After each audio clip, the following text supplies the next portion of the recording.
రాజ్యాంగ ఉల్లంఘన జరిగింది. అలాగే వారు చేసినటువంటి ప్రమాణ స్వీకారాన్ని ఉల్లంఘన చేశారు. ఏ విధంగానంటే ఒక మంత్రిగా పాటించాల్సినటువంటి కోడ్ ఆఫ్ కాండక్ట్ వారు ఫెయిల్ అయ్యారు. ఏ విధంగా ఫెయిల్ అయ్యారంటే ఎలాంటి వ్యాపార లావాదేవీలు లేకుండా పూర్తి స్థాయి పూర్తి సమయాన్ని ఆంధ్రప్రదేశ్ కోసం, ఆంధ్రప్రదేశ్ ప్రజల కోసం వెచ్చించి పనిచేయాలి. అయితే వీరు సినిమాలు కూడా చేసుకోవడం అనేది జరిగింది.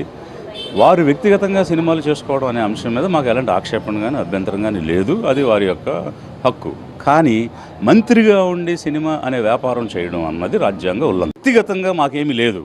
వీరు పొరపాటు చేసినారు కాబట్టి వీరి గురించి మాట్లాడారు. ఇంకొకరు పొరపాటు చేస్తుంటే వారి గురించి మాట్లాడేవడం తప్ప ఇక్కడ వ్యక్తిగతమైన అంశం ఏమీ లేదు. ఒకటి, తన అధికారాన్ని దుర్వినియోగం చేశారు, అధికారం వాడుకుని సినిమా టికెట్లు భయంకరంగా హైక్ చేసుకున్నారనేది ఒకవైపు అయితే, మంత్రిగా ఉండి లాభాపేక్ష వచ్చేటువంటి కార్యక్రమాలు, వ్యాపార కార్యక్రమాల్లో పాల్గొన్నారనేటువంటిది రెండవది. ఈ అంశాల గురించి మాత్రమే మేము మాట్లాడాం.